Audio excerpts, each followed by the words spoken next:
에스겔 33장 17절 함께 읽어봅니다. 33장 17절 그래도 내 민족은 말하기를 주의 길이 공평치 않다 하는도다. 그러나 실상은 그들의 길이 공평치 아니하니라. 에스겔 33장부터는 에스겔의 후반부의 내용이 이제 소개가 됩니다. 32장까지는 전반부 내용을 담고 있고요. 33장부터는 후반부의 큰 또 흐름을 소개합니다. 에스겔은 크게 두 가지로 이렇게 1부와 2부로 이렇게 나눠서 볼 수도 있습니다. 자, 33장에서는 오늘 본문에서 17절에 소개하는 것처럼 파수꾼을 세워놓고 파수꾼으로 하여금 전쟁과 위험이 닥친 것을 경고하도록 하는 이러한 경고의 사명을 파수꾼에게 주는 이런 내용들이 소개가 됩니다. 그런데 놀라운 것은 이 33장에 그 파수꾼이 악인들을 향하여 경고를 했는데도 그 악인들이 경고를 바르게 듣고 대비하지 않아서 죽는다라면 그 악인들이 죗값으로 죽을 거라는 거예요. 그러나 파수꾼은 하나님의 그 사명을 잘 감당했기 때문에 하나님 앞에서 책망을 받지 않고 복을 받을 것이다라는 겁니다. 그런데 거꾸로 파수꾼이 게을러서 경고를 하지 않음으로 인해서 그 악한 자들이 죽었다. 그러면 악한 자도 벌을 받아서 자기 죄 때문에 죽을 것이고 또 파수꾼은 파수꾼대로 하나님의 이 사명을 감당하지 못해서 벌을 받을 것이다라는 거예요. 이 독특한 이러한 사명의 책임성에 대한 부분들이 파수꾼에 대한 이러한 또 명령을 통해서 소개가 되고 있습니다. 이러한 전도의 이러한 그 책임, 회개에 대한 책임, 이런 부분들이 아주 강력하게 이렇게 소개가 되면서 결국 자신의 죄에 대해서 반드시 스스로 책임을 져야 된다라고 하는 회개에 대한 아주 강력한 촉구를 제시하는 그러한 장입니다. 에스겔은 이렇게 아주 놀라운 방식으로 인간의 죄는 반드시 그 자신에게 책임이 있다라고 하는, 인간 자신에게 책임이 있다라고 하는 회개의 이러한 책임성을 아주 강하게 불어넣고 있습니다. 그런데 이러한 회개의 이 깊은 신비를 제대로 이해를 못해서 예정론을 싫어하는 사람들은 예정론을 아예 제거하고 회개만 강조를 해요. 성경에 분명히 회개를 강조하는 본문들이 있습니다. 회개하라 천국에 가까웠느니라. 그리고 우리가 예수님을 믿기 위해서는 반드시 회개하고 믿음으로 나아가야 돼. 그래야 믿음으로 의롭게 되어지는 칭이라고 하는 죄인이 아니라 의롭게 되어지는 이런 복이 우리에게 주어집니다. 회개는 반드시 인간이 해야 되는 것이고 인간에게 책임성이 있는 것이에요. 하나님 보고 회개하라고 할 수는 없는 거잖아요. 인간이 회개를 해야 되는 것이죠. 인간에게 회개의 책임이 분명히 있는 것입니다. 그런데 성경에서는 또 신약에서도 구약에서도 회개는 선물이다 이렇게 표현을 하는 거예요. 하나님께서 우리의 악한 마음을 바꿔주시지 않는다라면, 성령께서 우리의 심령에 강력하게 역사하시지 않는다라면 전적으로 부패하고 악한 우리 인간들은 쉽게 회개하려고 하지 않는다라는 거예요. 그래서 회개는 한편으로는 하나님의 강력한 은혜이고 또 한편으로는 인간의 책임이라는 거예요. 너가 벌을 받는 것은 너가 회개하지 않았기 때문이라는 거예요.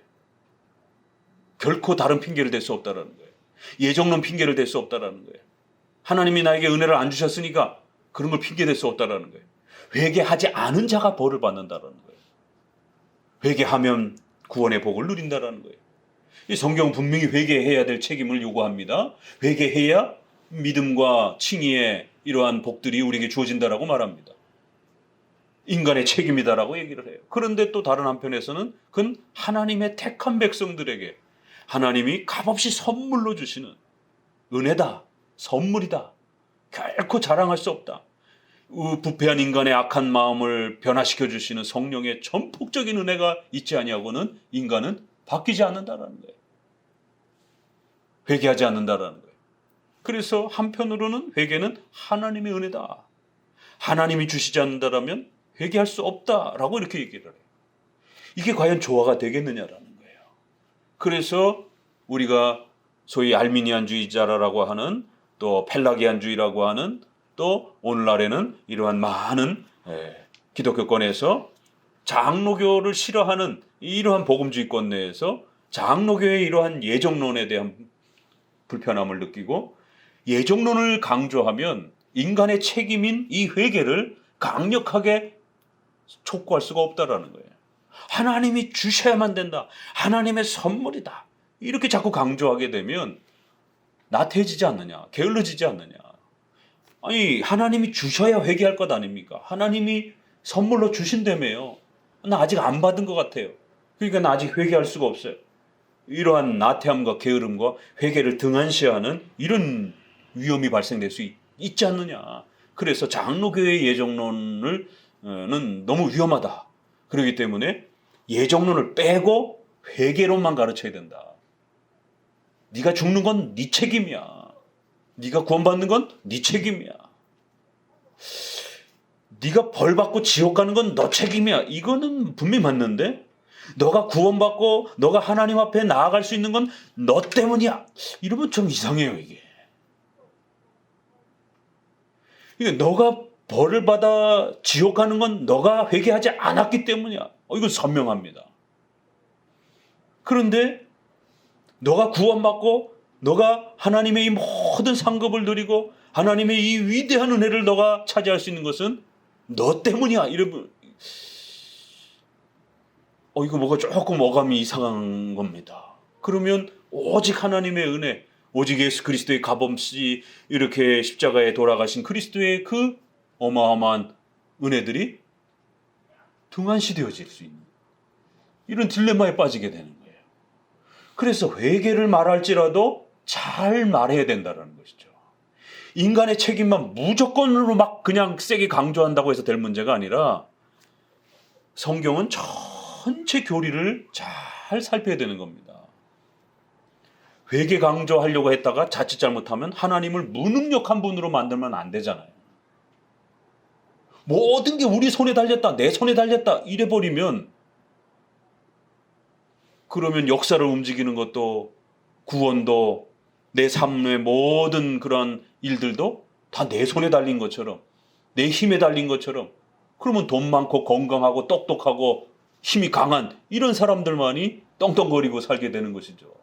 인간의 힘과 능력에 달린 것이며 내 손에 달렸다 이래버리면 오직 믿음, 오직 은혜, 오직 그리스도의 그런 희생으로 우리가 구원받는다라고 하는 이런 가치들이 훼손되어지는 거예요.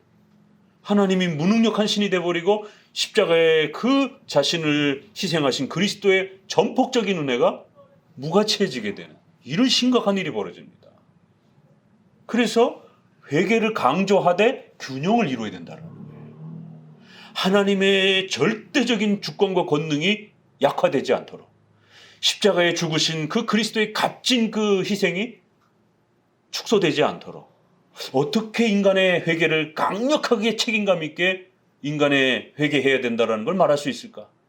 이 균형을 맞추는 게 쉬운 일이 아니라는 겁니다. 그래서 양극단이 나타나는 거예요. 교회사 속에.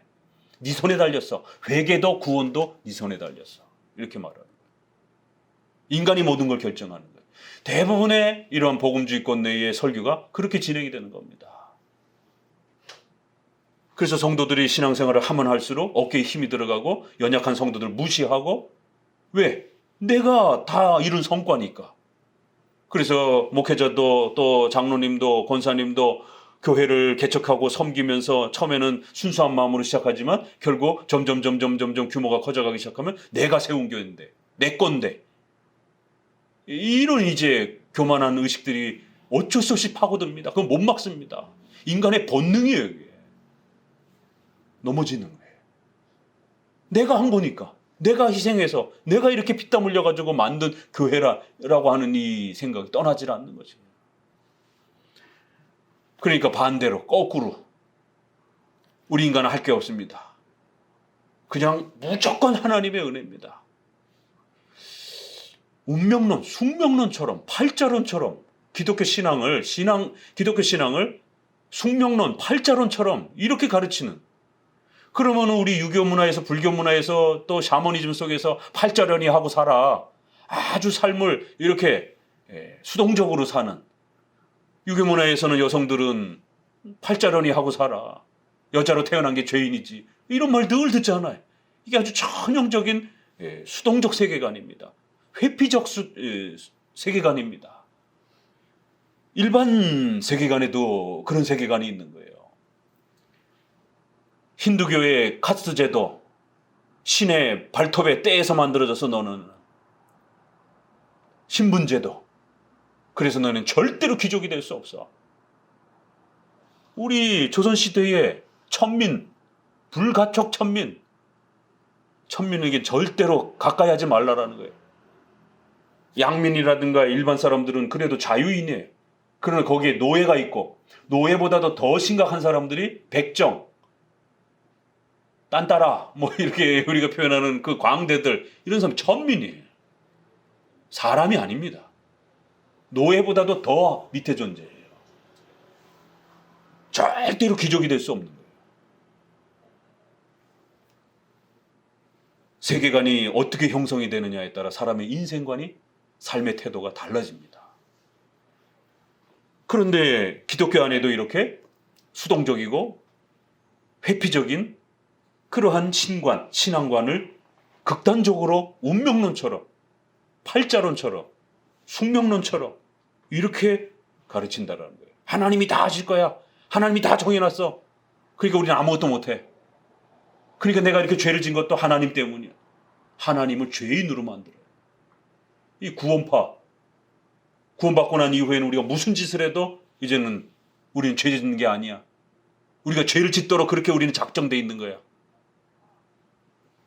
아주 극악스러운 세계관이 형성됩니다. 사람을 죽였어요. 알라 이러잖아요. 알라의 뜻이다 이러잖아요. 중동 문화 애들 보게 되면. 이건 이렇게 정해진 거야.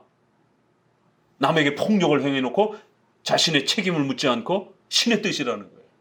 이 신의 뜻이라는 걸 함부로 남용하게 되면 인간의 자유지와 인간의 이러한 책임성과 인간의 도덕적 선의 이 책임성을 파괴하는 무시무시한 강도때의 이러한 사회와 세계관이 되어버립니다. 전쟁을 일어놓고 여성을 폭행하고 아이들을 죽여놓고 남의 걸 빼앗아 놓고 신의 뜻이다 이러는 거예요. 이게 옛날 세계관들을 보면 이런 게 훨씬 더 강합니다. 한쪽은 인간의 책임을 없애버리는 운명론적인 그러한 신관, 한쪽은 인간의 손에 다 달렸다라고 주장하는 이런 알미니안주의적이고 자유주의적이고 인본주의적인 그러한 신앙관, 세계관. 지금 한국교회가 이 양극단을 왔다 갔다 합니다. 특별히 개혁주의와 이러한 보수주의를 강조하시는 이런 분들 중에서도 아직 이 하나님의 작정과 인간론이, 구원론이 잘 교리적으로 아직 체계적으로 정립이 되지 않은 그런 미흡한 목회자들 때문에 결국 회계론에 대한 부분들을 등한시 여기고 숙명론처럼 그렇게 하나님의 작정과 예정을 그렇게 지나치게 한쪽으로 치우쳐서 강조를 하는 이런 개혁주의자들도 있어요. 이 더 훈련 받으셔야 됩니다. 이 어린 목회자들은 반드시 하나님의 작정과 인간의 책임이 어떻게 조화를 이루고 성경은 그걸 어떻게 조화시켜서 우리에게 가르치는지 반드시 이해해야 됩니다. 그건 신인 협력주의하고는 달라요. 신인 협력주의는 인본주의예요. 신과 인간이 50대 50으로 나누어서 반반 협력해서 일을 한다라는 거예요. 그러니까 내가 신을 도와주지 않으면 일이 안 되는 거예요. 그건 인본주의예요.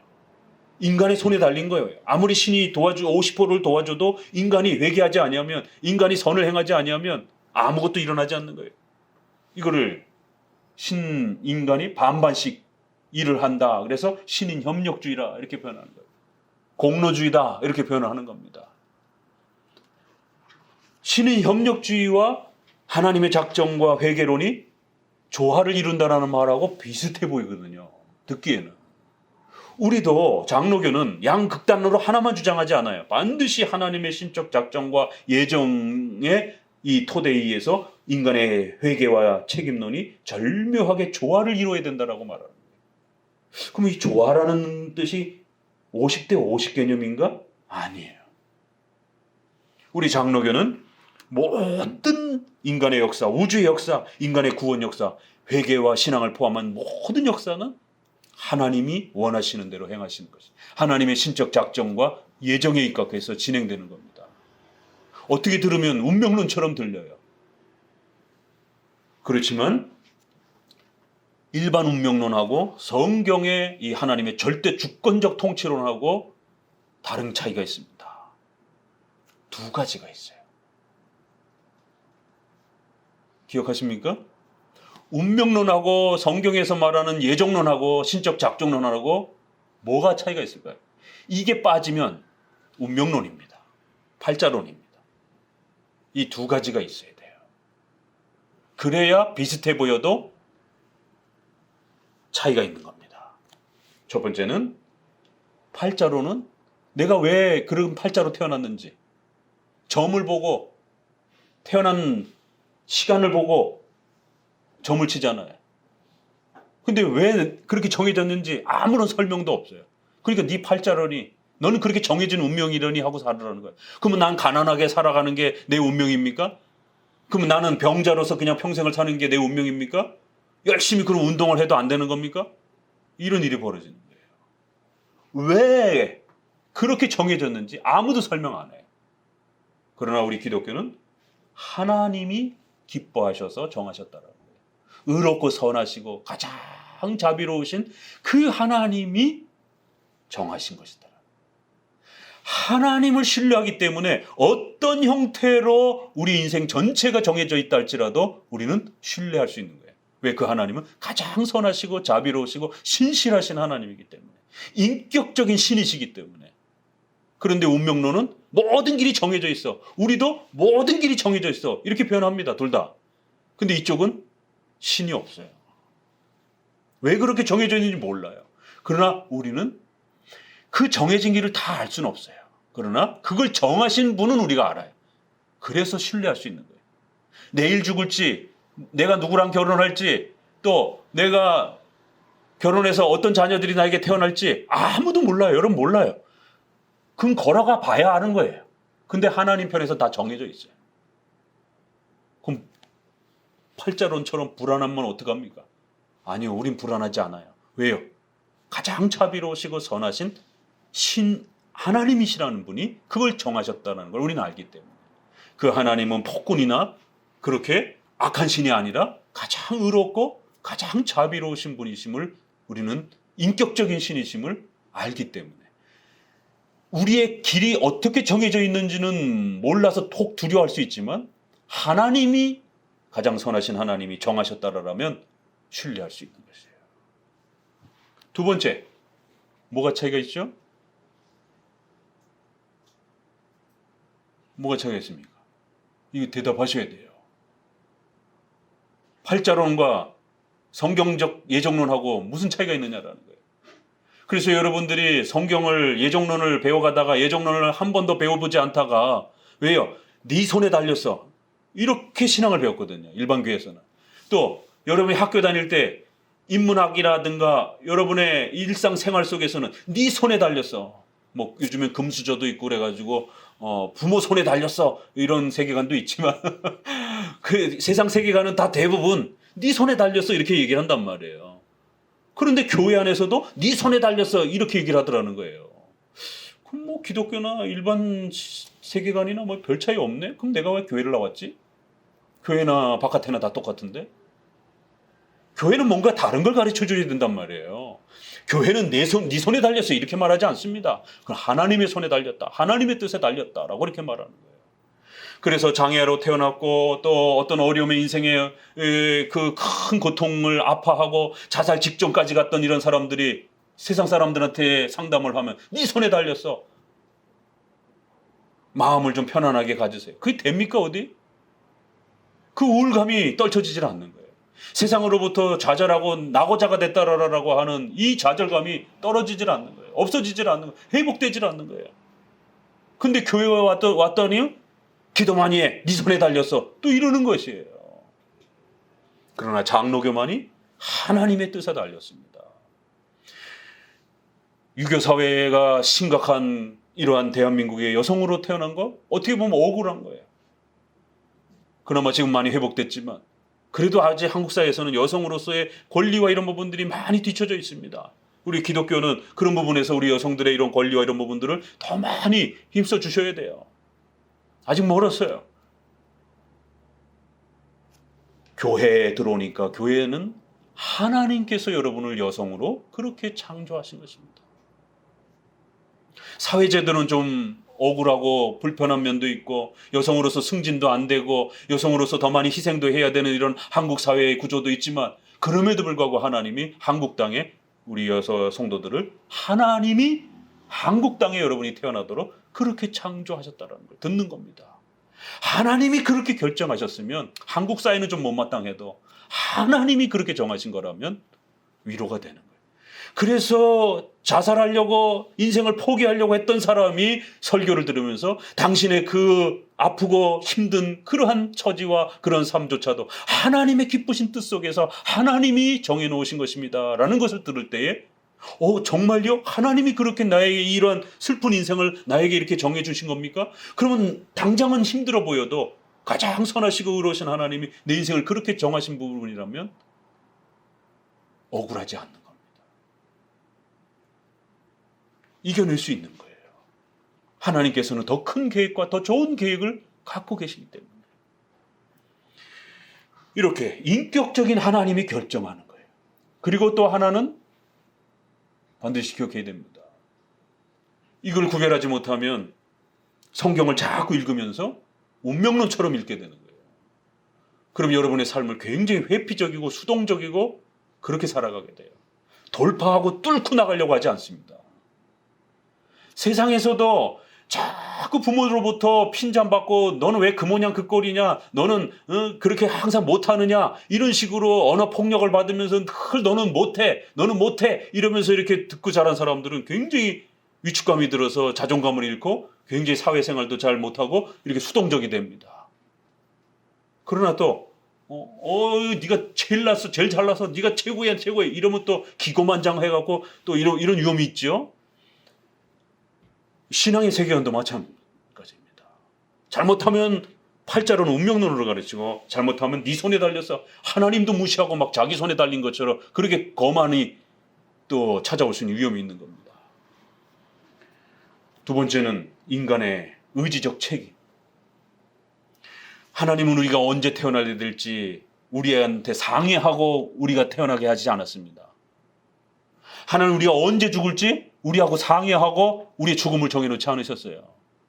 그러니까 그 얘기는 내가 언제 태어날지 언제 죽을지 아무도 몰라요. 내일 일도 몰라요. 하나님의 작정과 예정을 우리 눈에 가리워 놓으셨어요.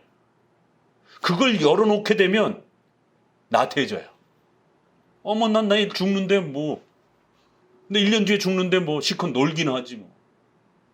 그래서 이 기가 막힌 신비로운 하나님의 역사가 있는 겁니다. 우리 눈에 하나님의 작정과 계획을 가리워 놓으신 거예요. 모르게 하신 겁니다. 모르는 게 약인 거예요. 그래서 내일 죽을 사람도 10년을 살 것처럼 오늘 최선을 다하면서 사는 거예요. 모르니까.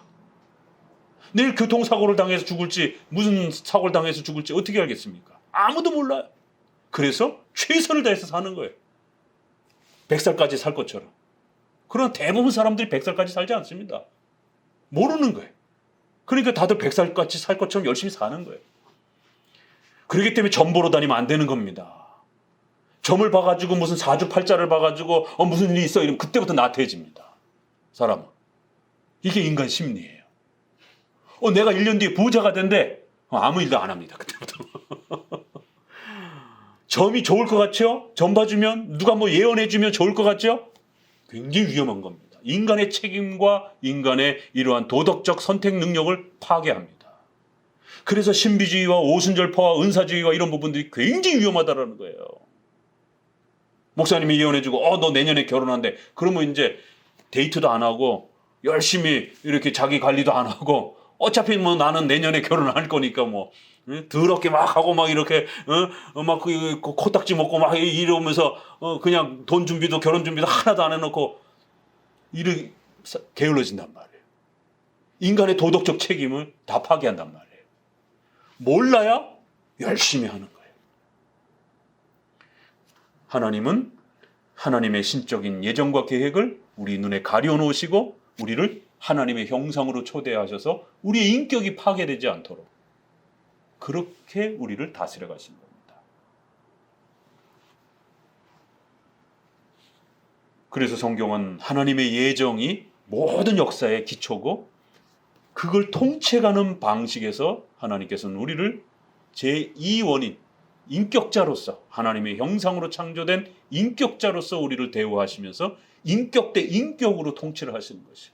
그래서 우리가 선악을 선택하도록 도덕적인 선을 좋아하도록 자기가 선택한 것에 대해서 책임을 지도록 그렇게 하나님께서 우리를 다스려가는 거예요. 동물은 본능으로 다스려가는 거고 자연 만물은 질서로 다스려가는 거고 인간은 인격으로 다스려가는 겁니다. 그렇기 때문에 내가 잘못한 것에 대해서는 분명히 그건 내 책임인 거예요. 그럼에도 불구하고 우리의 선택과 그 모든 역사까지 신비로운 하나님의 계획 속에서 진행되는 겁니다. 두 가지가 논리적으로 부딪히지만 그럼에도 불구하고 함께 어우러질 수 있는, 그래서 하나님을 전폭적으로 의지하면서도 또 내 인생에 책임감 있게 선과 악에 대한 부분들을 최선을 다해서 살아가는 이 두 가지 신비, 모든 것은 우리의 인생 한 걸음 한 걸음은 전부 다 하나님의 뜻에 달렸다라고 하는 강력한 의존감과 신뢰감을 가지면서도 내 인생은 내가 책임을 지면서 살아야 된다라고 하는 이 적극적인 능동적인, 어려움이 오면 돌파하려고 하는 강력한 책임성이 만들어지는 거예요. 어떤 낙심과 위기가 찾아오게 되면 하나님의 그 뜻 속에서 이러한 모든 어려움이 하나님의 계획 속에서 진행된다라고 하는 강력한 신뢰와 의지와 위로를 받으면서 이겨내게 되는 겁니다. 이런 신비로운 하나님의 은혜의 방식들이 이제 구원에 있어서까지도 그렇게 베풀어진다. 그래서 우리를 예수님 믿으라고 막 등 떠밀고 막 이러는 게 아니라 목에다가 줄 묶어가지고 막 끌고 이렇게 아주 비인격적으로 이렇게 우리를 교회로 막 잡아 끄는 게 아니라 전도를 받고 설교를 듣고 그것이 우리 마음에 감동이 되어서 여러분 스스로 교회를 가고 싶은 결단을 하고 예수님을 사랑하고 사모하고 싶은 결단을 하고 여러분이 인격적 책임을 가지고 신앙을 받아들이고 신앙을 고백하도록 그렇게 인격적으로 대해 주시는 것입니다. 그런데 이게 어느 만큼에 왔는지를 모르게 하시는 거예요.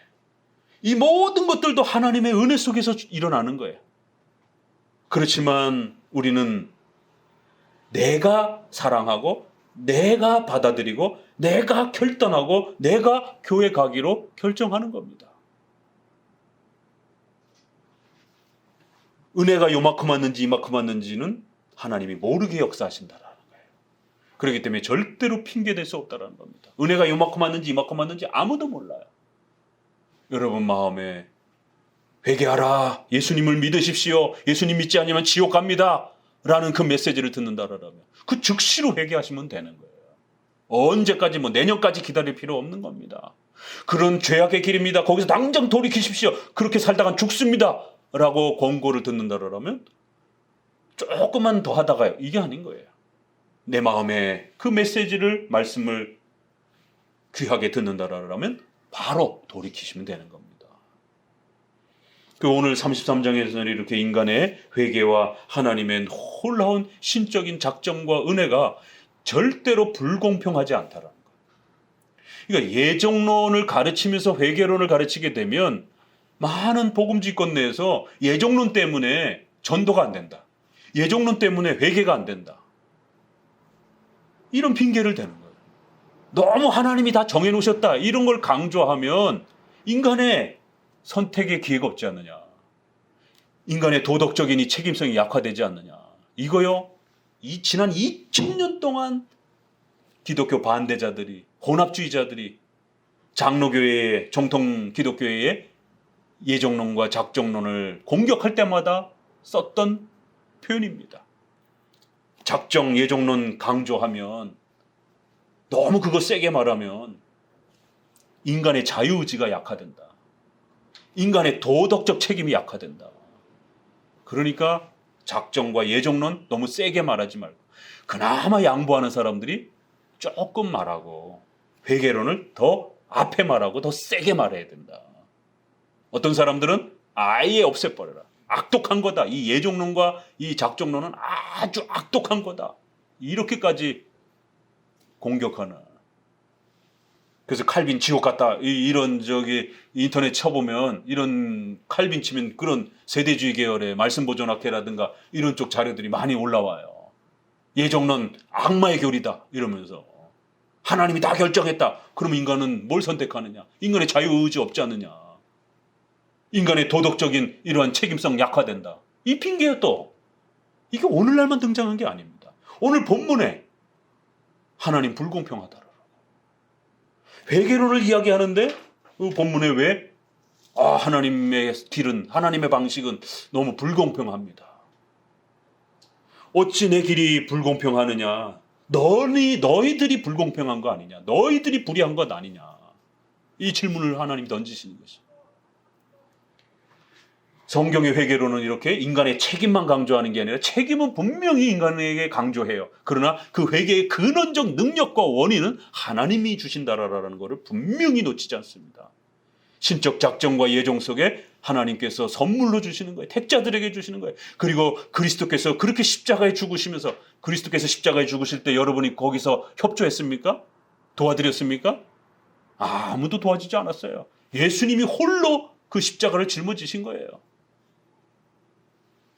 여러분이 몇 마디 회개했다고 그 어마어마한 지옥의 죄가 용서되는 게 아닙니다. 예수님이 십자가에 죽으시지 않았다라면 우리의 말 몇 마디가 아무런 의미가 없는 거예요. 예수님이 십자가에 그렇게 기꺼이 죽으셨기 때문에 우리가 말하고 회개하고 하나님께 도움을 요청하는 회개가 열매를 맺게 되는 거예요. 예수님의 이런 엄청난 희생이 있지 않고서는 우리의 회개도 무가치한 겁니다. 이렇게 성경은 그리스도의 엄청난 희생과 하나님의 선물과 예정에 입각한 그 백성들에게 주는 선물임을 분명히 하면서 그럼에도 인간의 책임성을 이야기하는 것입니다. 자, 이렇게 에스겔은 인간의 회개의 책임성을 아주 강력하게 책망하면서 인간이 벌을 받는다라면 그건 너희들이 회개하지 않았기 때문이다 라고 이렇게 아주 엄중하게 책망을 합니다. 그래서 회개의 책임성을 강조합니다. 자, 어디를 보시느냐 하면 3장을 봅니다. 이미 우리가 이 작정, 그러니까 예정과 인간의 회개로는 3장에서 이미 다뤘었어요.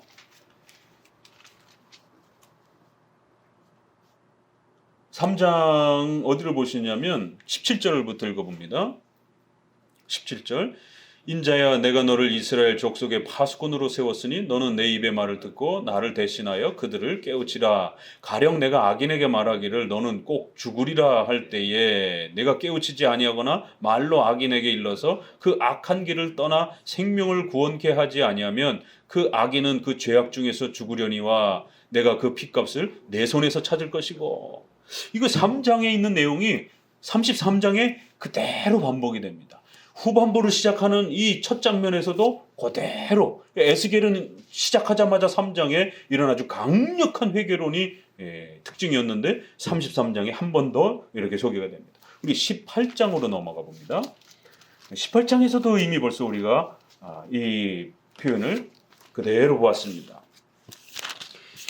18장에 어디를 보시냐면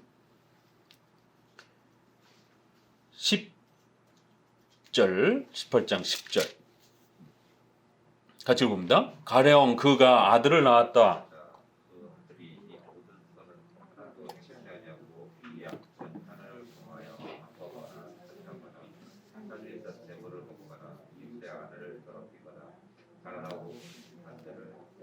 예.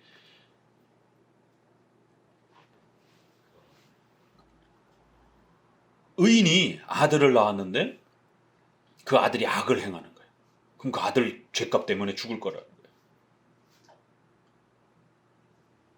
자, 14절을 봅니다. 또 가령 그가 아들을 낳았다 하자. 계속 읽으세요. 그 아들이 그 아기의 행한 모든 죄를 보고 불효하여 그대로 용서하지 아니하고 예. 아버지가 악했잖아요. 근데 그 악한 아버지가 아들을 낳았어요. 그 악한 아버지의 아들이 아버지가 어떻게 죽는지를 보고 두려움을 느껴서 하나님 앞에 회개하고 돌이킨다라면 하나님이 용서해 줄 거라는 거예요. 이렇게 죄의 책임이란 어떤 운명론에 달린 게 아니라는 거예요. 남의 책임이 아니라는 겁니다. 아버지가 심포들을 먹었으니 아들의 이가 신다. 아버지가 먹었으면 아버지가 쉬어야지 왜 아들의 이가 십니까? 이게 이제 속담이죠, 이스라엘에.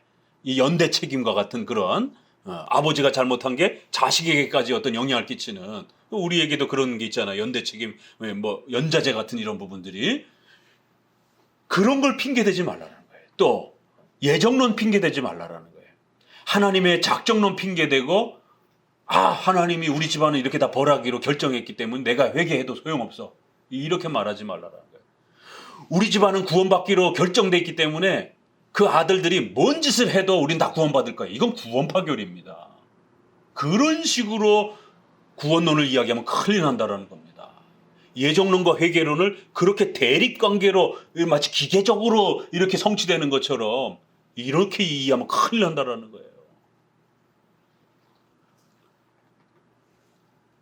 선한 아버지가 아들을 낳았는데 그 아들이 악하면 아무리 아버지가 선한다 할지라도 아들이 그 자신의 악행 때문에 벌을 받고, 악한 아버지 밑에 태어난 아들이 회개하여 돌이킨다라면 아무리 아버지가 악해도 아들이 스스로 회개하면 하나님 앞에 용서를 받는다는 거예요. 그러면서 유명한 22절 같이 읽어봅니다. 그 범죄한 것이 하나도 기업병이 되게 아니하리니 그 행한 의로 인하여 살리라. 나 주 여호와가 말하노라. 23절 내가 어찌 악인의 죽는 것을 조금인들 기뻐하랴. 그가 돌이켜 그 길에서 떠나서 사는 것을 어찌 기뻐하지 아니하리라. 하나님 악인이 죽는 것을 기뻐하지 않는다라는 거예요. 회개하고 돌아오기를 원한다라는 거예요. 이거 아주 굉장히 강력하게 하나님은 악인들이 회개하는 것을 기뻐하신다라고 합니다. 그래서 우리 칼빈주의자, 개혁주의자들도 알미니안주의자들보다 더 강력하게 회개론을 설교할 수 있습니다. 전도 설교할 수 있습니다. 그런데 개혁주의 예정론, 작정론을 잘못 배우면 목사님들이 전도 설교 잘 못합니다. 회개 설교 잘 못합니다. 오히려 복음주의권 내의 목회자들은 회개 설교를 너무 잘해요. 그것만 잘하죠. 그래서 예정론이라든가 하나님의 신적 계획이라든가 섭리론 설교 잘 못합니다. 그런데 어설피 개혁주의를 이제 이렇게 구축한 분들은 인간의 책임 너무 강조하면 하나님의 예정, 작정, 섭리 이런 게 파괴되지 않을까? 이런 두려움 때문에 회개하십시오. 속히 돌아오십시오. 여러분 전도 열심히 해야 됩니다. 교회를 세워가야 됩니다. 죄와 악과 싸워가셔야 됩니다. 하나님 앞에 선을 선택해야 하나님이 상 주십니다. 이런 설교를 잘 못하는 거예요. 이거 공로주의 설교 아닌가? 내가 성도들 너무 공로적으로 자꾸 이렇게 자극하는 거 아닌가? 양극단입니다. 이게 다.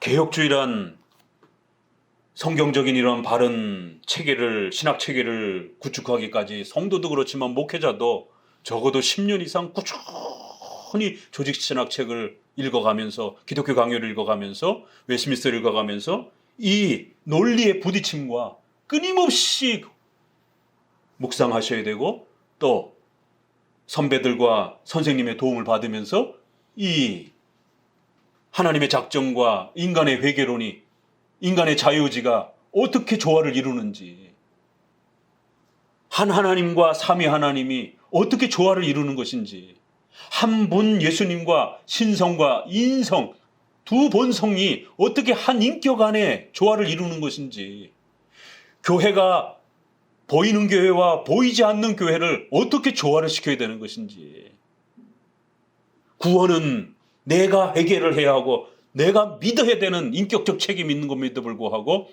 그 모든 것은 하나님의 예정과 중생의 은혜로부터 성령의 불가항력적인 강력한 거듭나게 해주시는 그러한 전폭적인 은혜로 이루어진다라고 하는 이런 상반된 논리를 어떻게 성도들에게 조화롭게 설교할 수 있을 것인가. 로마서는 믿음으로 구원받는다고 그러는데 야고보서는 행함으로 구원받는다라고 이렇게 말한단 말이에요. 이 두 논리를 어떻게 성도들이 오해하지 않도록 잘 이거를 조화롭게 설명할 수 있는 것인가. 대부분 한쪽으로 치우쳐서 야고보서를 설교할 때는 행함으로 구원받는 것처럼 말하고 로마서를 말할 때는 행함 다 필요 없고 오직 믿음으로만 구원받는 것처럼 이렇게 쏠립니다. 그렇기 때문에 목회자들도 개혁주 목회자들도 다 됐다고 생각하지 말고 부단히 책을 읽으면서 씨름하고 선배들과 또 좋은 선생님들과 끊임없이 신학 토론을 통해서 또 자문을 통해서 부단히 자기 자신을 채찍질해야 돼요. 저도 연구하다가 뭐가 막히면 선생님께 전화해서 김영주 교수님께 전화해서 이 문제는 어떻게 우리가 풀어야 되죠? 또 다른 어떤 답변은 없나요? 지난번에 어린이 세례 부분과 관련해서 그 논문 쓸 때도 교수님하고 계속 통화하면서 이런 문제는 안 될까요? 미국 장로교에서는 이런 부분들을 어떻게 처리합니까? 그 논문 하나 쓰기까지 교수님하고 많은 토론을. 저도 신학 박사인데 저희 선생님에게 제가 모르는 또 영역이 있기 때문에 여쭤보고 또 통화하고. 교만하는 순간 무너지는 겁니다. 나는 이제 배울 게 없다 생각하고 배움의 공간을 차단해버리게 되면 그때부터 붕괴되어지는 거예요. 그 목사도 성도도 마찬가지입니다. 어느 날 성도가 너무 많이 알아서 이제는 목사님의 도움도 필요 없는 것처럼 모든 목회자들을 재단하고 담임 목사님까지 다 재단을 하고 잃어버리면 그 성도는 교회에 유형교회에 속하지 못하게 됩니다. 이걸 어떻게 조화를 시켜야 될지 목숨을 걸고 목회자들은 연구에 매진해야 되고 그러한 연구 끝에 설교되어지는 그러한 가르침들을 성도들은 또 잘 이해하면서 쫓아오는, 아직은 이해가 되지 않더라도 인격적으로 또 자격적 면에서 인정된 그러한 개혁주의 목사님을 잘 자신의 스승으로 세워놓고 평생의 귀한 가르침으로 잘 따라가는 것이. 성경의 진리를 우리가 소유하고 갖는다라는 건 그렇게 만만하지 않습니다. 뭐 책 몇 개 읽었다라고 해서 뭐 유튜브 강좌 몇 개 들었다고 해가지고 내 안에 이 성경의 이 엄청난 체계가 벌써 다 갖춰진 것처럼 그렇게 생각하면 큰일 납니다. 겸손하게 배워가야 돼요. 이런 어려움들이 있기 때문에. 그래서 교회의 목회자를 세우고 그 목회자들 중에 또 하나님이 구별하여 목회의 사역을 중재하고 오로지 연구만 전념하는 신학 교수들을 구별도 시켜놓은 겁니다. 그들은 목회 사역에서도 좀 자유로워서 온전히 책과 씨름하면서 이 신비로운 차이들을 평생 동안 연구해서 목회자들을 도와주도록. 그럼 목회자들은 그 도움을 받아서 또 신학 교수들을 재정적으로 지원을 하고. 왜냐하면 신학 교수는 재정 지원을 받을 도움처가 없으니까 혼자 연구하는 사람들이니까요. 그러나 목회자는 교회로부터의 이러한 그 도움의 구성들이 있으니까 그래서 서로가 서로를 돕는 목회자가 아무리 그거 해도요 신학 교수들을 쫓아갈 수 없는 거죠. 왜요? 연구하는 질과 시간이 다르니까. 책과 씨름해야 될 시간에 목회자는 성도들 상담해야 된단 말이에요. 성도들 기도해줘야 된단 말이에요. 장례식 또 성도들의 일상생활 쫓아다니면서 또 위로해줘야 된단 말이에요. 신방 가야 된단 말이에요. 어느 시간에 어느 세월에 신학자가 하루 종일 연구하는 거하고 그거를 비교할 수 있겠습니까? 비교가 안 되는 거예요. 신학 교수는 그래서 온전히 더 연구할 수 있는 그런 은사를 하나님도 준 겁니다. 그래서 서로가 도움을 받으면 되는 것입니다. 자, 18장. 그래서 하나님은 이렇게 한편으로는 악인들이 다 구원받기를 원하는 것처럼 이렇게 표현할 정도로 하나님은 절대로 악인이 죽는 걸 원치 않는다. 그럼 이 말이 이 세상 모든 사람들이 구원받을 수 있다라는 말인가? 이게 이제 알미니안주의자들과 복음주의권에서는 그렇게 설명하는 거예요. 예정론을 반대하는, 공격하는 메시지로 이 표현을 쓰는 것입니다. 그러나 이 표현은 그런 의미가 아닌 거예요. 요한복음 3장 16절에 하나님이 세상을 이처럼 사랑하사, 이 세상이 누군가? 2000년 동안 이걸 가지고 해석 논쟁을 했습니다. 어거스틴의 적이었던 펠라기우스는 어떻게 해석했어요? 저 불신자 세상 사람들을 하나님이 이렇게 사랑하셨다라는 거예요. 그래서 예정론은 아주 악한 교리라는 거예요. 어떤 특정한 사람들만 하나님이 사랑하셨다라고 하는 거는 아주 악한 교리라는 거예요. 요한복음 3장 16절 봐라. 하나님이 온 세상 사람들을 다 사랑하셨고 하나님은 온 세상 사람들이 다 회개하기를 기뻐하시고 원하신다라는 거예요. 그런데 예정론은 어떤 특정한 사람들은 하나님이 버렸다라고 말한다라는 거예요. 그러니까 예정론은 아주 악마의 교리라는 거예요. 알미니안주의도 마찬가지고. 그러나 어거스틴과 칼빈과 웨스민스터 계열의 우리의 장로교 목회자들은 거기서 말한 세상이란 택자들을 말하는 거다. 예정된 자들을 말하는 거다. 예정된 자들의 세상을 말하는 것이다. 예정된 모든 자들이다. 성경에 모든 자들 이런 표현이 나와요. 모든 자들이 구원받기를 원하노라. 디모데서에도. 그 문맥을 잘 보셔야 돼요. 어떤 모든 자인가? 택한 모든 자예요. 신자인 모든 자를 말하는 거예요. 어떨 때는 세상 모든 자 이렇게 표현하는 문맥도 있어요. 그러나 그 구원과 관련해서는 신자인 모든 자, 예정된 모든 자, 택자인 모든 자 이런 문맥의 흐름 안에 있습니다. 그리고는 조금 우리가 양보해 준 거는 전도의 선포에 있어서는 누가 예정된지 모르잖아요. 하나님이 가려 놓으셨단 말이에요. 그 예정의 집행을 하나님은 우리 눈에, 인간의 눈에 가려 놓으셨단 말이에요. 목사도 몰라요. 그래서 모두에게 전도해야 되는 거예요. 모두에게 복음을 전해야 되는 겁니다. 누구만, 돈 많은 사람만 이렇게 잘난 사람만 가려놓고 그 사람에게만 복음을 전도하면 안 됩니다. 이 사람들만 예정 받았을 것 같아. 이렇게 짐작하고 설교하면 큰일 납니다. 편가르는 거죠. 그렇게 되면 목사가 벌써. 목회자는 누가 예정됐는지 몰라요. 목회자도 인간이기 때문에. 모든 사람에게 전도해야 되고 모든 사람에게 설교해야 되고 모든 사람에게 회개하시면 예수님이 도와줄 겁니다라고 설교해야 되는 거예요. 너가 예정됐습니다. 모든 사람이 예정됐습니다. 이렇게 말할 필요는 없어요. 그러나 여러분이 회개하시면 누구든지 예수 그리스도께로 나올 수 있습니다. 라고 얼마든지 말할 수 있는 겁니다. 모르니까. 그래서 장례식장에 가서 예수님 믿지 않고 돌아가셨는데 이 사람들 다 천국 갔습니다. 이렇게 목회자 말하면 큰일 납니다. 그걸 어떻게 알아요, 목회자가? 그저 살아있는 가족들이나 위로하는 겁니다. 그런 것처럼 전도에 있어서는 누가 예정된 자인지 모르는 거예요. 그래서 속히 회개하고 돌아오시라고.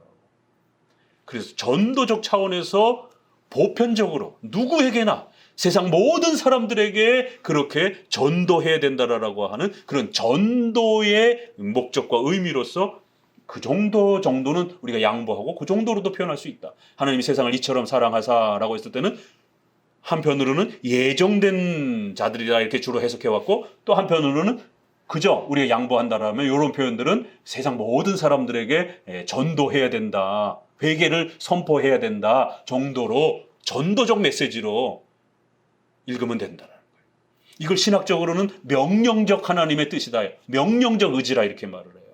회개해 명령하시잖아요. 하나님의 숨겨진 하나님의 신적 의지에 아니라는 거예요. 그건 우리가 모르는 겁니다. 그래서 이거는 이제 조금 어렵게 설명하면 숨겨진 의지와 드러난 의지, 하나님의 신적인 의지와 명령적 의지. 그래서 하나님의 의지는 하나인데 우리가 알 수 없는 영역이 있고 하나님께서 성경을 통해서 우리에게 명령되어지고 드러난 정도의 하나님의 의지와 뜻은 우리가 볼 수 있다는 것이. 그래서 죄인이 죽는 걸 원치 않는다. 이건 모든 죄인이 구원받을 수 있다. 이런 하나님의 마음이 아니라 죄를 싫어하시는 거예요, 하나님은. 그건 당연한 거죠. 그렇기 때문에 누구든지 회개하라는 거예요. 죄인이 죄악 가운데서 죽는 걸 하나님은 원치 않는 겁니다. 하나님은 죄악된 신이 아니기 때문에. 죄를 어떻게 기뻐하십니까? 세상 사람들이 죄를 짊어지고 죽는 거를 하나님이 어떻게 기뻐하실 수 있겠습니까? 죄를 싫어하시는 분인데. 전도적 메시지라는 거예요. 죄를 짓지 말아라. 하나님은 선을 좋아한다. 이런 전도적 선에 대한 명령의 메시지라는 거예요. 그 정도로 우리가 누구든지 모든 세상 사람들에게 죄를 짓지 말라라고 회개하라라고 하나님이 명령하시는 거예요. 그거는 요 사람들에게만 말씀하는 게 아닙니다. 세상 모든 사람들에게 다 해당될 수 있는 거예요. 우리 입장에서는 모르니까. 그래서 어찌하기니 죽는 것을 조금인들 기뻐하랴, 이런 표현도. 하나님의 예정과 하나님이 가려놓으신 부분, 그럼에도 불구하고 하나님이 우리에게 예수님을 믿으면 구원받을 수 있다라고 하는 그 길을 다 알려주셨잖아요. 그리고 누구든지 회개하고 돌아올 수 있도록 모든 사람들이 메시지를 들을 수 있도록 그렇게 열어놓으셨단 말이에요. 하나님의 전적 주권적 의지와 그럼에도 불구하고 하나님이 기회를 열어놓으시는 이 신비로운 조화가 참 기가 막힌 거예요. 그래서 절대로 우리는 불평할 수 없다는 겁니다. 25절 같이 읽어봅시다. 이런 결론이 나오는 거예요. 그런데 너희는 이르기를 주의 길이 공평치 않다 하는도다. 이스라엘 족속아.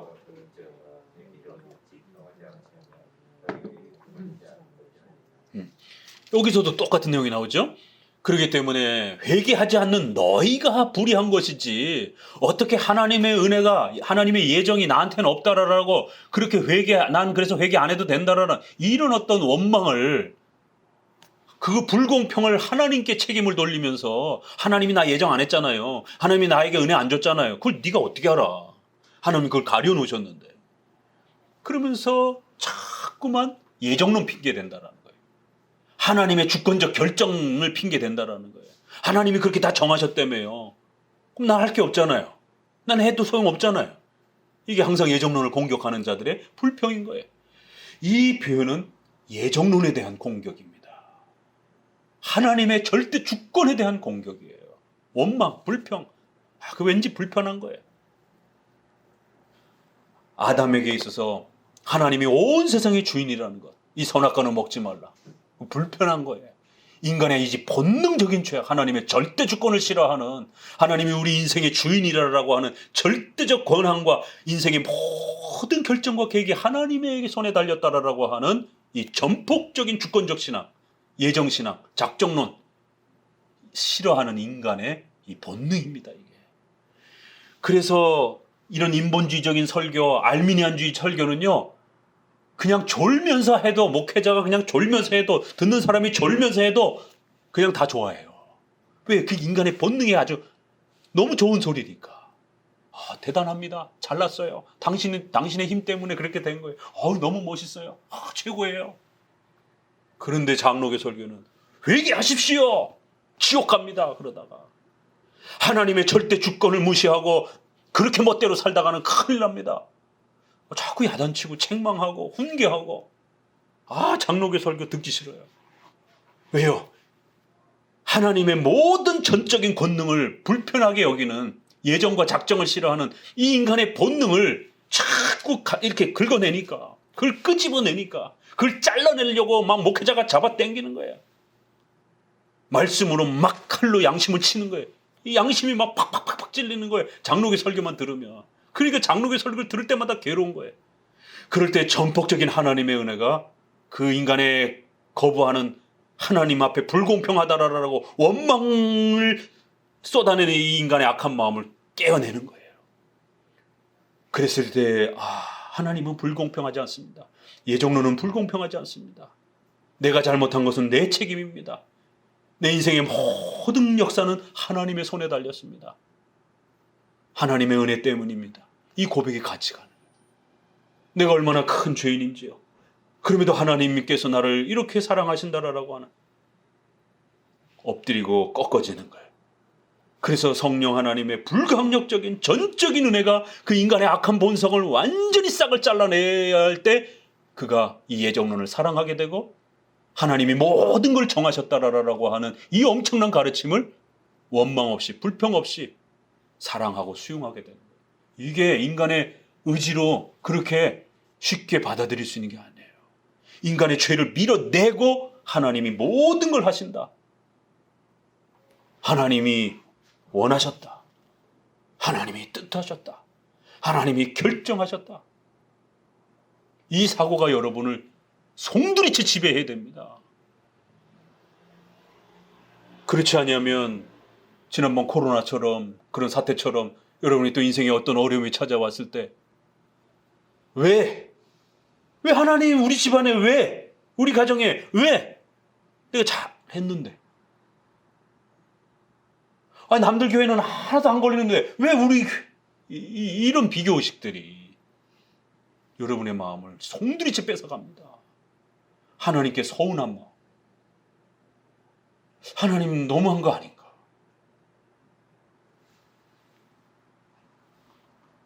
이렇게 무서운 거예요, 이 마음이. 사탄이 그렇게 만만하지 않습니다. 그래서 일반 복음주의 이 가르침, 네 손에 달렸다라고 하는 이러한 가르침 갖고는 견딜 수가 없어요. 그 엄청난 태풍 앞에 하나님 서운하다, 하나님 불공평하시다, 하나님 불의하시다, 하나님 일을 잘못하신 것 같다, 이런 서운함이 용솟음 치는 거예요. 사모님하고 그 치료받으면서 같은 방에 앉아갖고 왜 그러셨을까? 이 목회자가 이게 둘이 같이 이게 아픈 것도 이게 참 쉽지 않은데 왜 그랬었을까?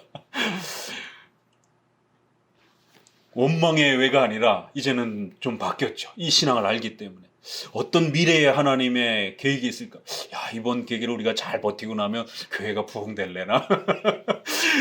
어떤 특별한 목적이 있을까? 그 미래를 생각하는 것이. 그러나 이걸 모르면 과거로 생각하게 되는 겁니다. 내가 지난 세월 동안 얼마나 하나님 앞에 최선을 다했는데 이게 뭐지? 왜 이렇지?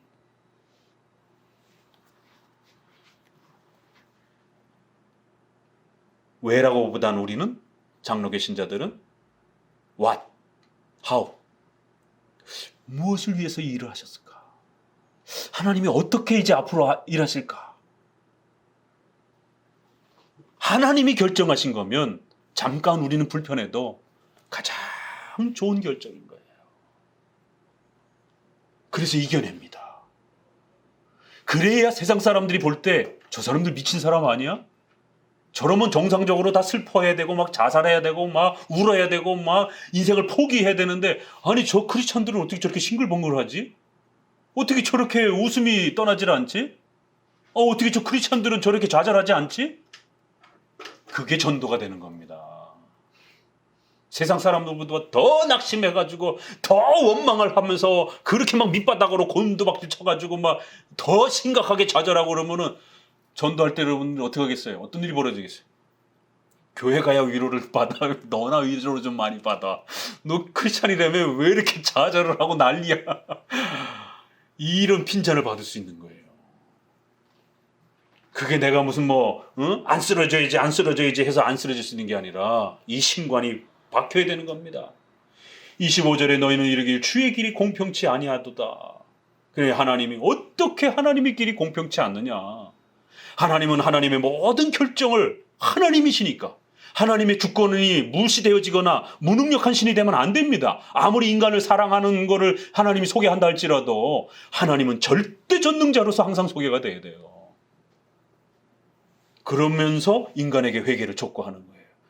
그 방식을 하나님은 우리 눈을 가려놓는 방식으로 그렇게 집행을 하시는 겁니다. 우리를 인격자로 그렇게 초대하는 방식으로 이뤄가시는 것이. 그래서 우리는 선과 악을 택하면서 살아가는 거예요. 절대로 누가 시켜가지고 여러분 선악을 선택하지 않잖아요. 여러분 스스로 선택하잖아요. 결혼 여러분이 하는 거예요. 결혼 잘못하면 여러분이 책임져야 되는 거예요. 목사님 때문에 이러시면 안 돼요. 하나님 때문에 이러면 안 되는 겁니다.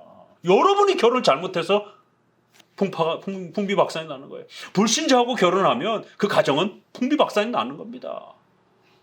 여러분 스스로 책임져야지 왜 하나님께 원망하고 불평합니까? 그 선을 선택하지 않은 건 여러분 자신인데.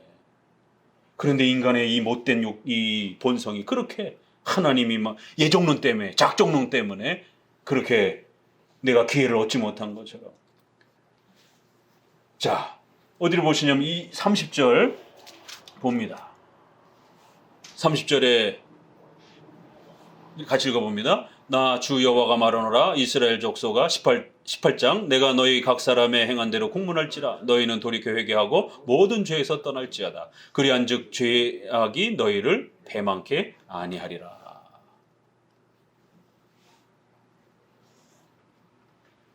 결국 회개하고 돌이키라는 것이에요. 그러면 된다라는 겁니다. 자, 돌아옵니다. 쭉 일로 돌아오셔서 33장 봅시다.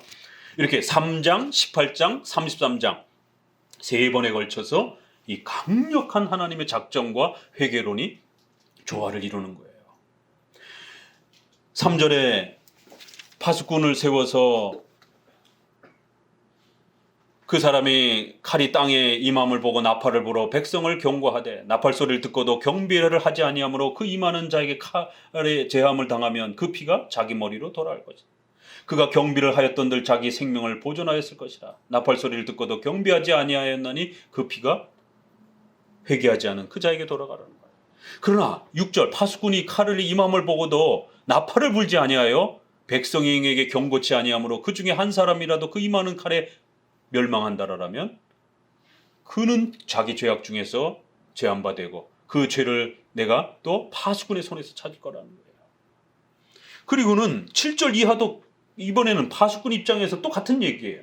파수꾼 인자야 예수계를 향해서 너는 나를 대신하여 외치라 이러면서 8절에 그 33장 8절에도 가령 내가 악인에게 이르기를 악인아 너는 정령 죽으리라 하였다 하자 내가 그 악인에게 말할 말로 경고하여 그 길에서 떠나게 아니하면 그 악인은 자기 죄악 중에서 죽으려니와 내가 그 피를 내 손에서 찾을 것이다. 이게 잘 읽으셔야 됩니다. 하나님이 니느의 성을 향해서 우리 요나서 읽었잖아요. 회개하지 아니하면 하나님이 심판할 거다라고 하나님이 선포하셨어요. 그런데 요나가 가기 싫은 거예요. 다시 스로 가라라고 분명히 명령하셨는데 안 가잖아요. 안 가는 이유가 뭐예요? 하나님 걔네들 회개하면 분명히 용서하실 거야. 가봤자 소용없어. 그러니까 하나님의 이 작정과 회개를 요나가 잘못 이해하고 있는 거예요. 그러다가 고래 뱃속에 삼켜가지고 겨우겨우 이제 회개하고 나왔어요. 그게 가서 회개를 전합니다. 그랬더니 백성부터 시작해서 짐승들까지 다 금식을 시키고 회개를 합니다. 그런데 이제 요나가 어디 이제 회개를 선포했으니까 어디 멸망하나 보자 하고 산등성에 올라가갖고 이렇게 하고 이제 지켜봅니다. 근데 햇볕이 너무 뜨거우니까 하나님 사명 감당하다 이거 죽을 것 같아요. 또 하나님께 불평을 하니까 하나님이 갑자기 그 뜨거운 지역에서 박넝쿨이 쫙 올려가지고는 그늘을 쫙 만들어 놓습니다. 이러한 그 장면들을 통해서 요나가 이스라엘 백성, 니느웨 백성들이 결국 하나님의 용서를 받는 걸 보고 하나님께 원망을 하는 거예요. 내가 여기 오려고 할 때 뭐라고 하지 않았습니까? 분명히 하나님 용서할 거라고. 그럼 나는 뭐가 됩니까?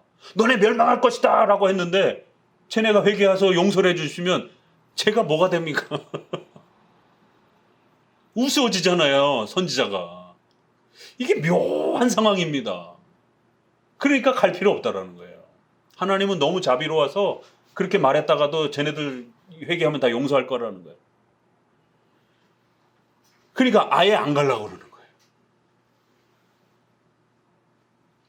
이런 부분들을 잘못 이해하게 되면 바로 하나님께서 회개하라, 멸망할 것이다 라고 악인에게 명령을 했는데 그러면 그 하나님의 그 회개의 촉구가 하나님의 신적 작정이니까 가서 전도할 필요 없어요. 예정론이 그렇잖아요. 잘못 이해하면. 어차피 예정된 사람들은 알아서 다 구원받겠지 뭐. 내가 갈 필요 없는 거예요. 요나가 굳이 안 가도 된다고 생각하는 거예요. 하나님이 멸망시킨다 그러면 멸망할 거고 또 쟤네가 회개하면 또 용서하면은 또 거꾸로도 될 수 있지 않느냐. 그러니까 요나는 아직도 이 두 관계를 제대로 이해 못 해가지고 나중에는 하나님 앞에 그들이 회개하고 돌이키니까 보십시오. 하나님 멸망시키지도 않을 거면서 나보고 가서 전하라라고 그렇게 등 떠밀어가지고 내가 가서 걔네들 앞에 뭐가 됐습니까? 기껏 멸망한다라고 엎어졌다가 나만 그냥 우스운 사람이 됐습니다. 이러면서 이제 이러한 하나님의 명령과 하나님의 뜻을 잘못 이해하고 있는. 그걸 마치 요나 스스로가 다 그걸 결정하고 판단할 수 있는 것처럼 착각을 한 거예요. 하나님이 죽을 거다라고 하면 우리는 아예 갈 필요도 없다고 생각을 하는 거라는 거예요. 하나님이 악인에게 너가 회개하지 아니하고 죽을 거다 이러면 그래? 그럼 하나님이 작정하셨으면 쟤 죽겠지 뭐. 전도를 뭐하러 해? 그런 의미가 아니라는 거예요. 하나님께서 악인을 향하여 너 이렇게 살다간 죽는다. 반드시 회개하고 돌이켜라. 라고 하나님이 목회자에게 사명을 주셨으면 우린 누가 예정된 자인지 모르는 거예요. 그래서 열심히 전도하는 겁니다. 그러니까 하나님의 신적인 의지와 계획이 하나님 자신에겐 다 알려져 있지만 우리 목회자에겐, 여러분에겐 모르는 거예요. 그래서 열심히 회개를 촉구해야 되고 열심히 죄를 짓지 않도록 막아줘야 되는 겁니다. 하나님이 악인들을 향하여 너네 이렇게 살다가 죽을 것이다 라고 이렇게 경고하는 거는 그건 하나님의 신적 작정을 그렇게 결정했다라고 선언하는 그런 뜻이 아니라는 겁니다.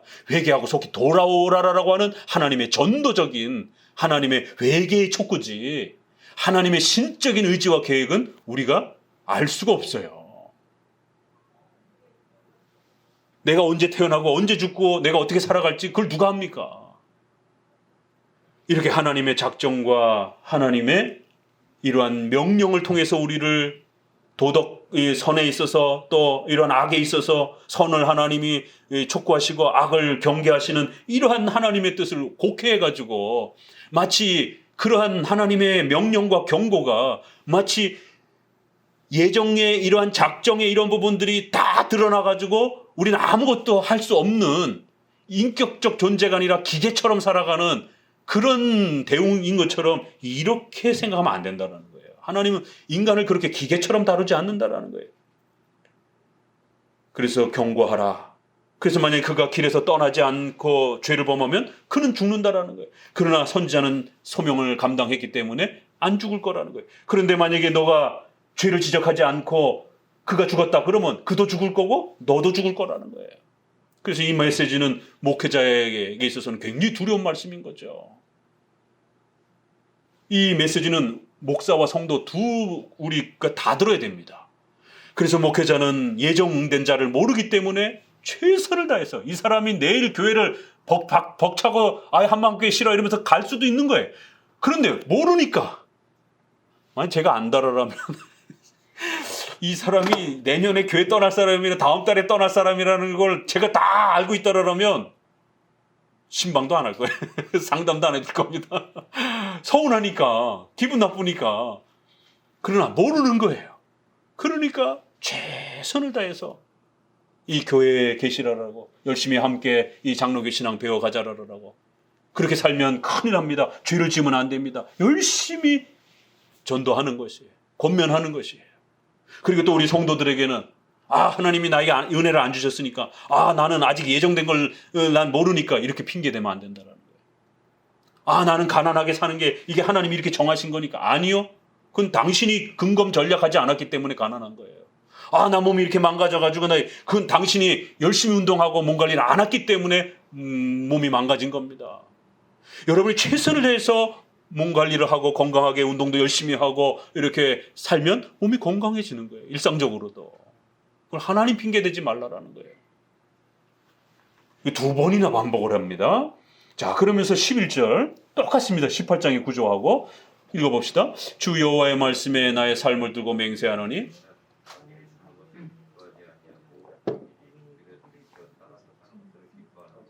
이스라엘 족속아 돌이키고 돌이키라. 너희 악한 길에서 떠나라. 어찌하여 죽고자 하느냐. 예정론과 회개론을 착각하지 말라라는 거예요. 얼마든지 조화될 수 있다라는 거예요. 그거가 이해가 안 된다고 해서 운명론적으로 가르쳐도 안 되고 인간의 자유지만 강조하는, 인간의 책임만을 강조하는, 네 손에 달렸다라고 이렇게 공로주의적으로 회개론을 가르쳐도 안 된다라는 겁니다. 회개의 책임은 분명히 인간에게 권고하고, 그럼에도 불구하고 그 회개와 그 믿음의 이러한 모든 것은 하나님이 주시는 은혜요, 그리스도를 통해서 그리스도의 공로로 주어지는 것임을 얼마든지 우리가 조화롭게 말할 수 있다는 거예요. 13절 또 읽어봅니다. 가령 내가 의인에게 말하기를 너는 살리라 하였다 하자 그가 그 의를 스스로 믿고 그 모든 의로운 행위가 하나도 기억되지 아니하리니 그가 그 지은 죄악 중 곧 그 중에서 죽으리라.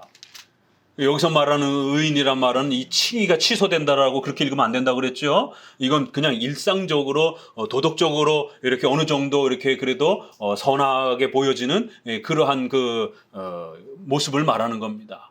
이걸 칭의가 취소되는 것처럼 이제 알미니안주의자들은 그렇게 읽어요. 그러나 이거는 그런 개념이 아니라 우리의 삶 속에서 이렇게 어느 정도 이렇게 선하게 산다 할지라도 그러한 삶 자체가 내 인생을 보장한다든가 내 자식의 삶을 보장하는 게 아니라는 거예요.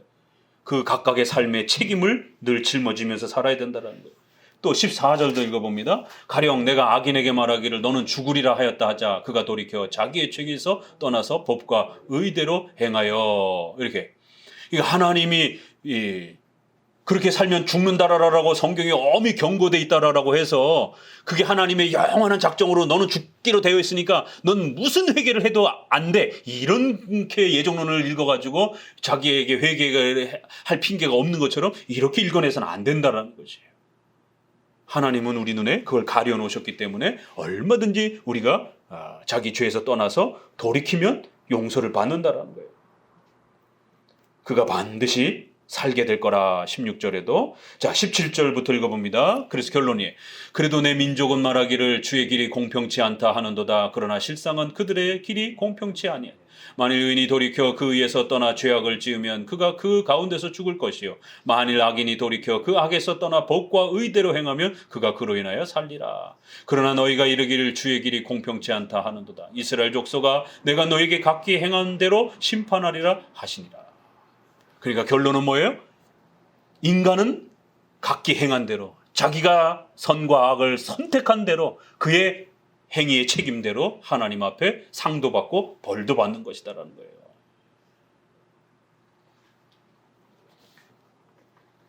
자, 그러면서 이제 21절을 이제 마무리를 하면서 24절에 한 번 더 보충 설명을 합니다. 인자야 이 이스라엘 황무한 땅에 거한 자들이 피난 온 사람들이 이렇게 투덜거리는 거예요. 아브라함은 오직 한 사람이라도 이 땅을 기업으로 얻었나니 우리가 죽다 한즉 더욱 이 땅으로 우리가 기업으로 주신 것이 되느니라 하는도다. 아브라함에게 이 가나안 땅을 주기로 하셨는데 우리가 가나안 땅 다 잃어버리고 이렇게 피난민으로 떠나왔다라면 하나님이 무능력한 거 아닌가? 아니 하나님이 아브라함에게 땅 주신다고 했지 않는가? 그 약속이 마치 무슨 짓을 해도 그걸 다 물려받을 수 있는 것처럼 혈통적으로 민족적으로 예정론이 기계적으로 아브라함에게 주셨던 그 은혜의 약속이 기계적으로 이렇게 전달되는 줄을 착각을 하는 거예요. 하나님의 은혜는 그렇게 기계적으로 전달되는 게 아닙니다. 언약적 책임을 동반하는 거예요. 하나님이 그래서 우리와 언약을 맺어주신 겁니다. 상벌의 책임을 우리에게 인격적 책임을 세우신 거예요.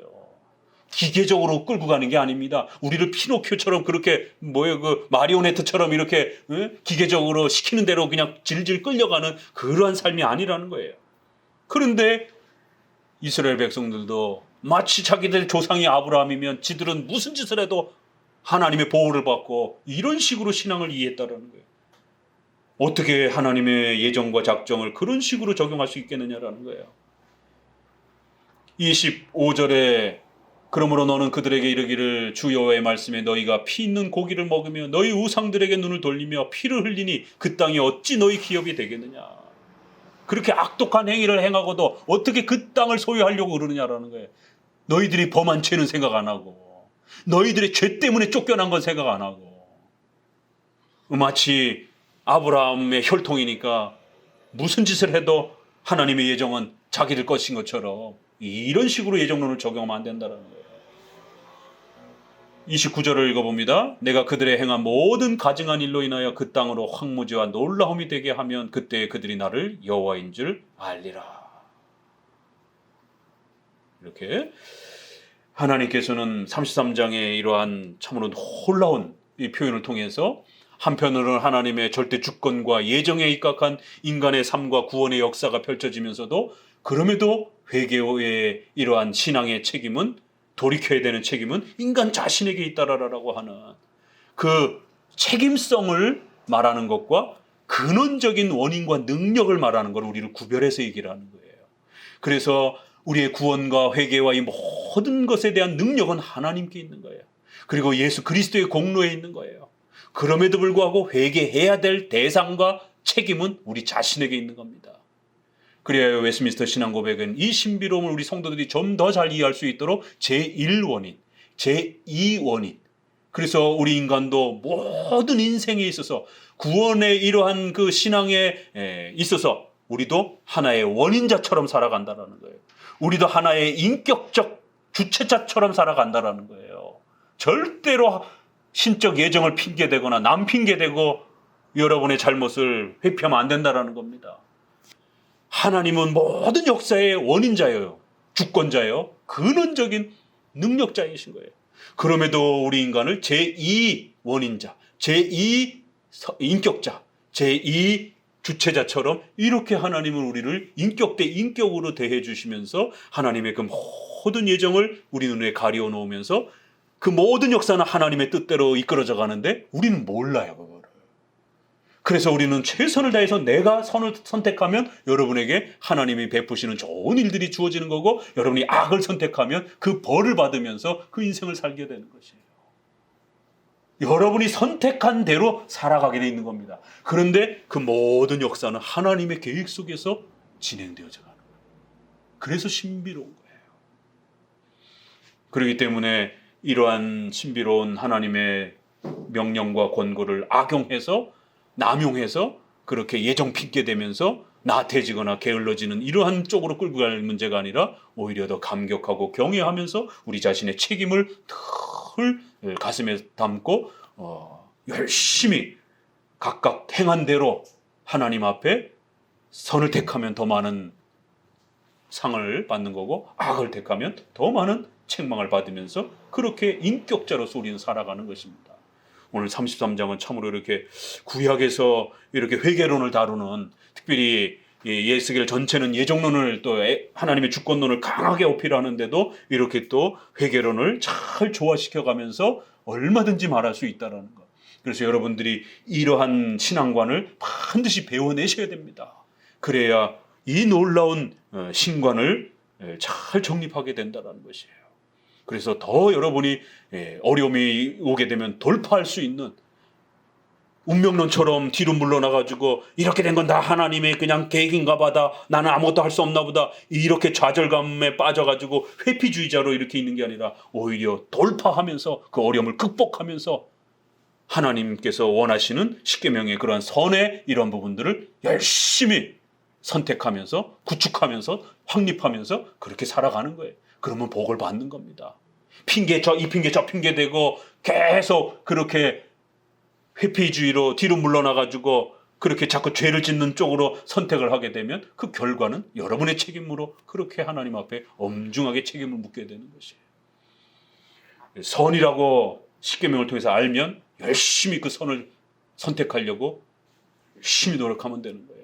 주일 성수도 그런 겁니다. 주일 성수가 하나님의 뜻이에요. 그러면 열심히 주일 성수를 향해서 열심히 선택해 가는 거예요. 직장이, 저는 어쩔 수가 없어서, 저는 먹고 사는 게 어쩔 수 없어서, 저는 몸이 너무 힘들어서 또 이렇게 아파가지고, 그거야 부득이한 경우 한두 번은 이해가 되지만 매번마다 또 그러면 그건 핑계가 되는 겁니다. 그러니까 저는 어쩔 수 없으니까 주일을 못 지키는 게, 그럼 주일 못 지키는 것에 대해서 벌을 받는 겁니다. 회피가 안 되는 거예요.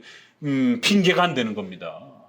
하나님은 명백하게 주일 성수를 통해서 주일 성수를 잘하는 자에게 복을 내리겠다라고, 그 복이 영적인 복이기도 하고 의식주와 관련해서도 경제적으로 육체적으로 여러분의 자녀에게까지 천대 이르기까지 하나님께서 복을 주시겠다라고, 삶을 책임져 주시겠다라고 강력하게 약속하고 있단 말이에요. 그 복을 누리지 못하는 건 우리 자신의 선택의 문제인 거예요. 그래서 과감하게 직장의 문제가 저거 되면 직장도 좀 옮겨서 주의를 지킬 수 있는 직장으로 구성을 하고, 또 몸의 어떤 문제라면 몸 관리도 좀 하고, 가족들의 어떤 이런 갈등의 어떤 문제가 있다라면 가족들의 많은 부분들을 좀 이렇게 선을 긋고, 아무리 가족과 부모 자식이라 할지라도 교회를 못 나가게 한다라면 그건 또 다른 문제란 말이에요. 그래서 일정하게 선을 긋고 교회를 주일 성수를 해야 되는 것을 선택해야 되는 겁니다. 그럴 때 하나님이 복을 주시고 또 아직 신앙이 없는 가족들도 변화되어지는 역사가 일어나는 것이에요. 하나님의 뜻을 따라 하나님이 원하시는 길을 선택을 해야 하나님이 도와주시는 겁니다. 하나님이 원하시는 그 명령하신 드러내 주신 그 길을 반대로 가면서 어떻게 하나님이 도와주시겠습니까? 어떻게 하나님께 도와달라고 하겠어요? 33장은 바로 그런 인간의 책임에 대한 아주 강력한 조건입니다. 각기 행한 대로 받을 거라는 거예요. 선을 택하십시오. 그럼 복을 받을 겁니다. 악을 택하시면 큰일 납니다. 기도합니다.